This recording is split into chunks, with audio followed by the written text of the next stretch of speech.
गरीब दर ते बख्शो अपने नाम दा दान दाता। भोली भालड़ी सूरत दिल मेरे सदा रहे विराज मान दाता। मैं मां आप दी गाम दिया तन विचों निकलन दासी दे आखरी प्राण दाता। ਇਹੋ याद ना अंत ਨੂੰ ਭੁੱਲੇ तेरी सूरत तेरी दा होवे दीदार भगवन। सच्चा नाम जीवान रहे तेरा छुटन होर संसार ख्याल भगवन। माया मोह विच फसे ना मन चरना तेरिया दा होवे आधार भगवन। कर दियो माफ अपराध गिनत मेर दासी मंगदी ए पल्ला।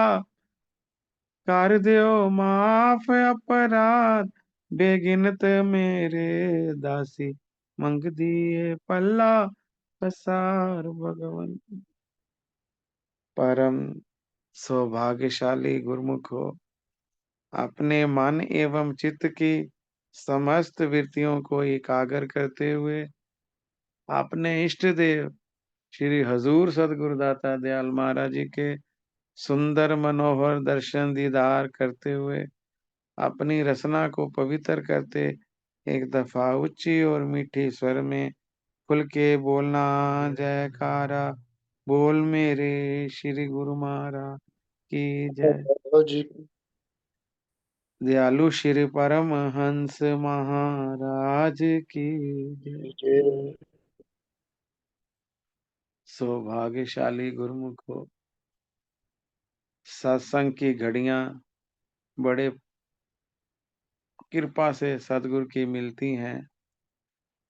इन घड़ियों को हम और भी सुंदर करें ताकि हमारी वृत्ति सदा सदगुरु के सिमरन में और सदगुरु के ध्यान में लग जाए, क्योंकि सदगुरु का ध्यान हमारा जीवन सुंदर करेगा।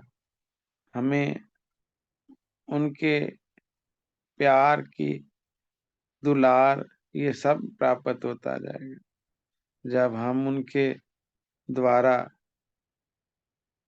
बताए हुए रास्ते पर चलेंगे, उनके नियमों की पालना आरंभ करेंगे, उनके बख्शे नाम की कमाई करेंगे, तो ये सुरत जब जुड़ जाएगी तो हरि वो सदगुरु रूप भगवान हमें घट में ही दर्शन दे देंगे। क्योंकि सदगुरु किसी हर घट के अंदर मौजूद हैं, पर नजर देखना चाहिए। वो कैसे नजर आएंगे? हर घट मेरा साइया सूना घट नहीं कोई, बलिहारी उस घट पर जहाँ घट प्रगट हो। जिसने अपने मालिक के दर्शन कर लिए, अपनी सुरत को जोड़ लिया, वह अपना जीवन सवार लेता है। महापुरुषों ने फरमाया संसार के अंदर जीव इतना धंसा हुआ है संसार के कार व्यवहारों में, उसको यही नहीं पता कि मैं आया किस लिए हूँ और मैं कौन सा कार्य मेरे ऊपर कुदरत ने लगाया था। तो कुछ संसारी तो ऐसे हैं, संसार के अंदर शुतर मूर्ख एक पक्षी हुआ है, उसी के बराबर कार्य कर रहे हैं। फरमा रहे हैं कि जैसे उस पक्षी को कुदरत ने पर तो दिए, लेकिन उसको उड़ने की क्षमता नहीं मिली, उड़ नहीं पा रहा है कि संसार उसी जमीन के अंदर ही उसका पांव धसे हुए हैं, जमीन पर ही लगा हुआ है, ना उड़ सकता है ना कोई जा सकता। फरमाया ऐसे ही संसार में कुछ लोग ऐसे भी हैं कि जो केवल संसार के धंधों में, संसार के कार व्यवहार में ही जुड़े रहते हैं, उनको सत्य का बोध ही नहीं हो पाता। वो अपना पूरा जीवन उसी में लगा देते हैं, क्योंकि जैसे उस शुतुरमुर्ग पक्षी जमीन पर रहा, ऐसे वो भी अपने पांव जमीन के साथ ही जोड़े रखते हैं, संसार के साथ ही जोड़े रखते हैं व्यवहार, अपने कार्य में नहीं लग पाते कि जिस कार्य के लिए वो आए थे। कुछ लोग ऐसे भी हैं, दूसरे फरमाया कि एक मुर्गी है पर उसको भी मिले हैं, मुर्गी भी उड़ने की क्षमता कुदरत ने उसे नहीं दी है। शुतुरमुर्ग को भी पर मिले, पर बड़े हैं, लेकिन वो उड़ नहीं पा रहा, ये शक्ति भगवान ने उसको नहीं प्रदान की। उन्हीं संसारियों को भी संसार में ही जुड़े रहे, उनको उड़ने की ताकत नहीं मिल पाई, उनको समझ नहीं आ पाई कि मैं किस लिए आया था और क्या कर रहा हूं। समझ का सत्संग नहीं मिला, सत्पुरुषों की संगत नहीं उसको प्राप्त हुई। दूसरे जिनको थोड़ा पता चला, मुर्गी की तरह उड़ा उड़ारी मार तो ली कितनी, 1 फुट 2 फुट 3 फुट, लेकिन फिर जमीन के ऊपर गिर पड़ी, क्योंकि उसको भी उड़ने की शक्ति नहीं कुदरत ने दी। गए तो सत्संग में जब जाते हैं सब प्रेमी, लेकिन उनमें से कुछ चंद रूहें जो होती हैं वो बस सुनती हैं कि नहीं, आगे से ये हम नहीं करेंगे, मनन करेंगे, जो आज सुना है उस पर अमल करेंगे। लेकिन जब वो उस धरती से बाहर जाते हैं, उड़ारी तो भरी, लेकिन फिर नीचे गिर गए, वैसे ही रह गए, उनको भी लाभ नहीं।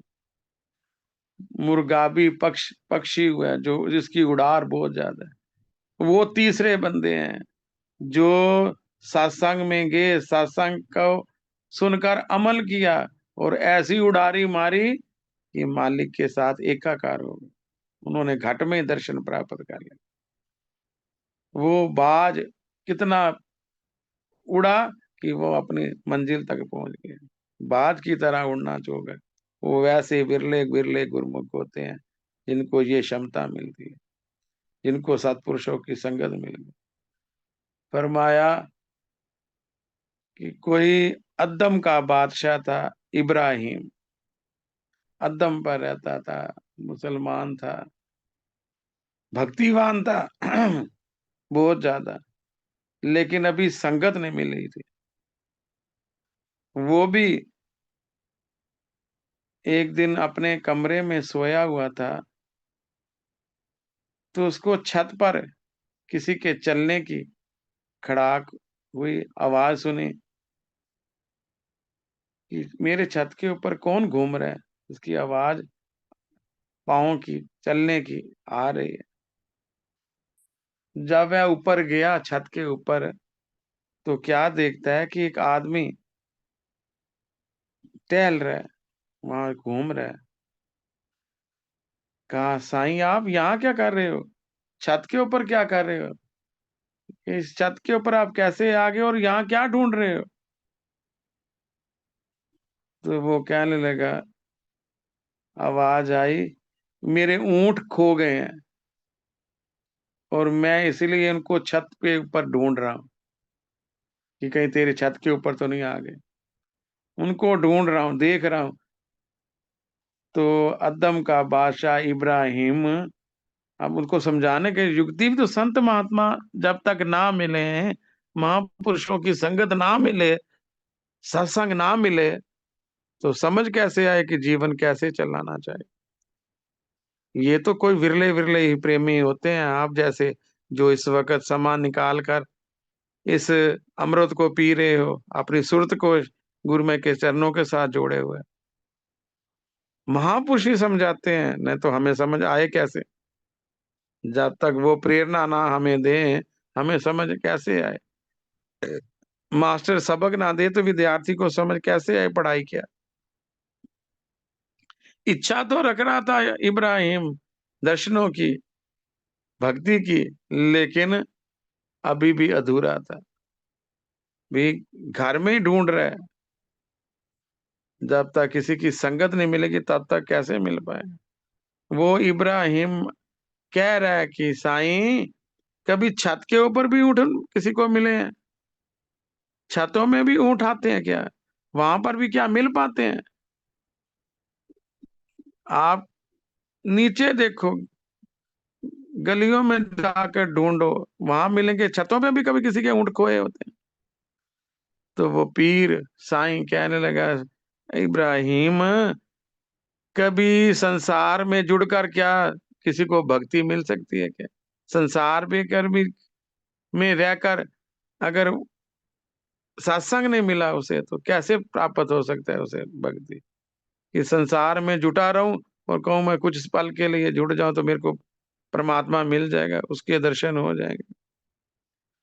ऐसे नहीं हो सकता। जैसे हमें कह रहा छतों के ऊपर ऊँट नहीं मिलते, वैसे घर में बैठकर भी किसी को प्रभु की प्राप्ति नहीं हो पाती। समझ आ गई, बड़ा चोट लग गई। समझ आ गई कि भाई ये कौन सा इशारा किया है उन्होंने।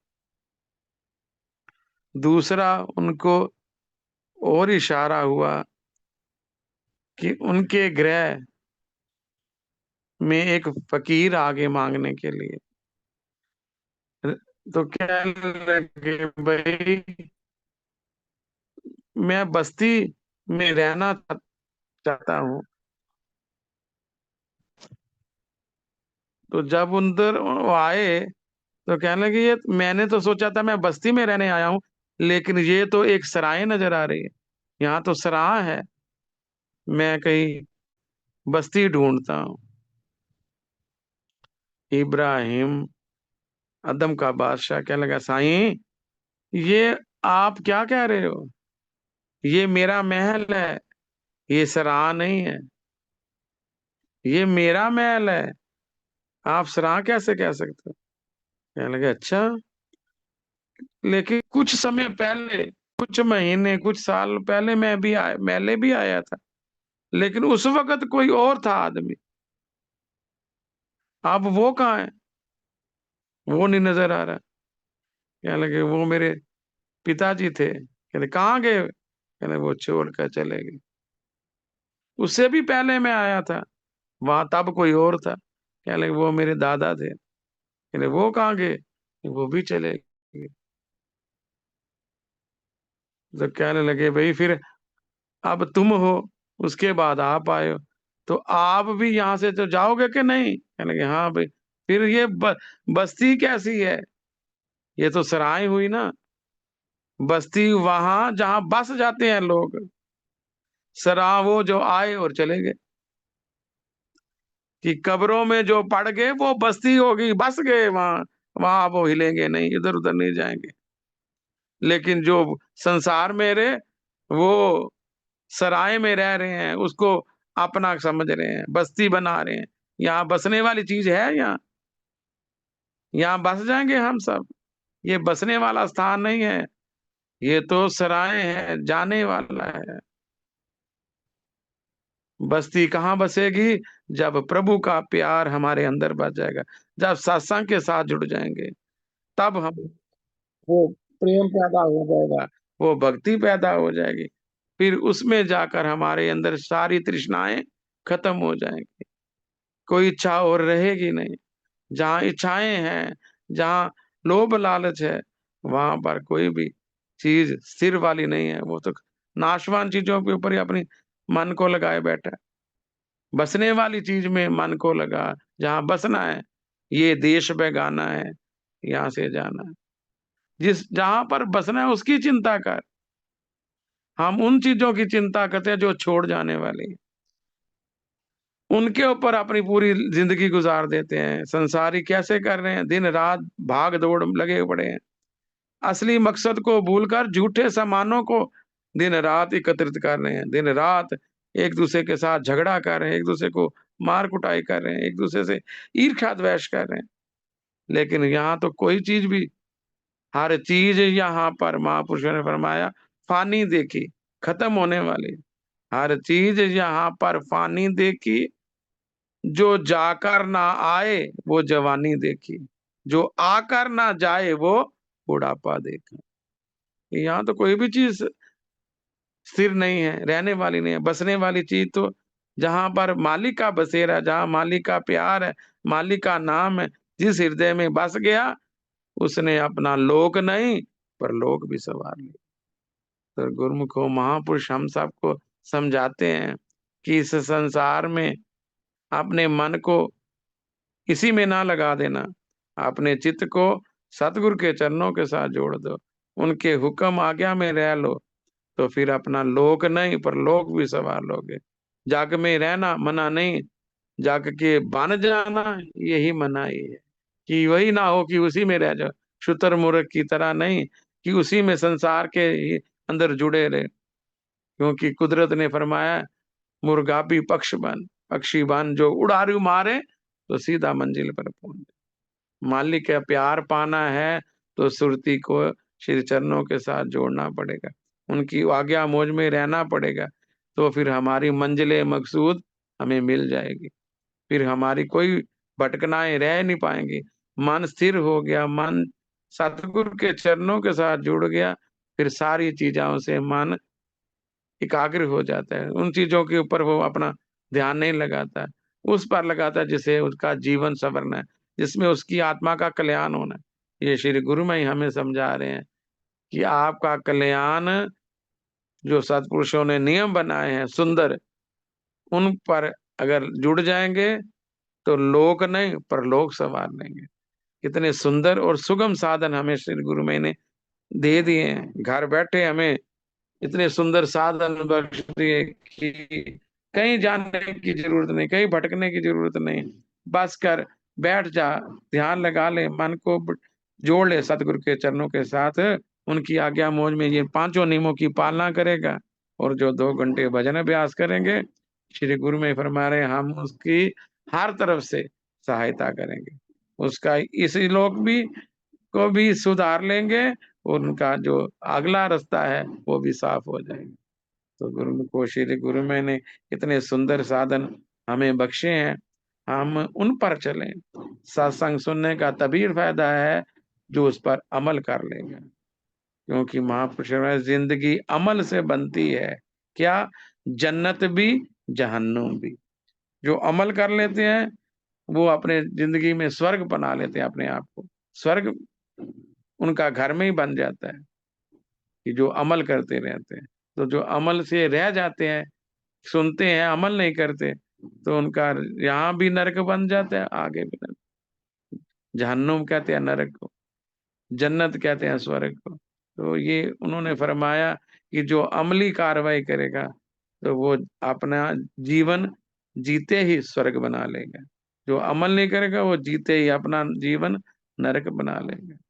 तो गुरुमुख को हमें सत्पुरुषों ने आज्ञा दी है, हुक्म बख्शा, हम उनकी रहनुमाई में चलते हुए आपने इन नियमों की भी परिपालना करें, और श्री आज्ञा का पालन करते हुए 2 घंटे भजन अभ्यास भी करें, और श्री गुरुमय की प्रसन्नता प्राप्त होगी, हमारा कल्याण होगा, हमारा लोक भी सुखी होगा, परलोक भी सुहेला बनेगा, और परम दयाल जी की शुभ दुआ आशीर्वाद हर वक्त हर प्रेमी को प्राप्त होती रहेगी।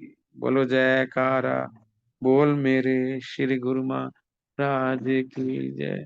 आज के इस शुभ मंगल में बेला की आप सभी प्रेमियों को श्री गुरुमय की तरफ से बहुत बहुत दुआ आशीर्वाद प्राप्त होती रहे, और हम बहुत प्रसन्न होते हैं जब गुरुमुख की रूह की पुकार में साथ ज्यादा से ज्यादा जुड़ेंगे, उतना हमें कुछ अच्छा लगता है कि प्रेमी अपना समय साकार्थ कर रहे हैं, और श्री गुरुमय को हर प्रकार से तंदुरुस्ती दें, उनके जीवन में सदा बहार रहे, और वैसा गुरु महाराज जी की आज्ञा मूल में चलते हुए अपने को सदा के लिए अपना कल्याण करे। बोलो जयकारा बोल मेरे श्री गुरु महाराज की।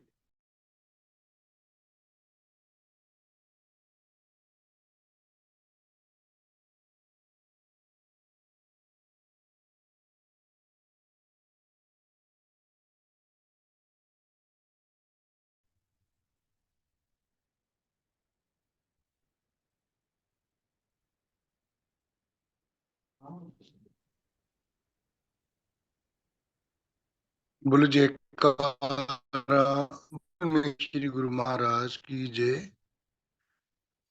तो शक्तिशाली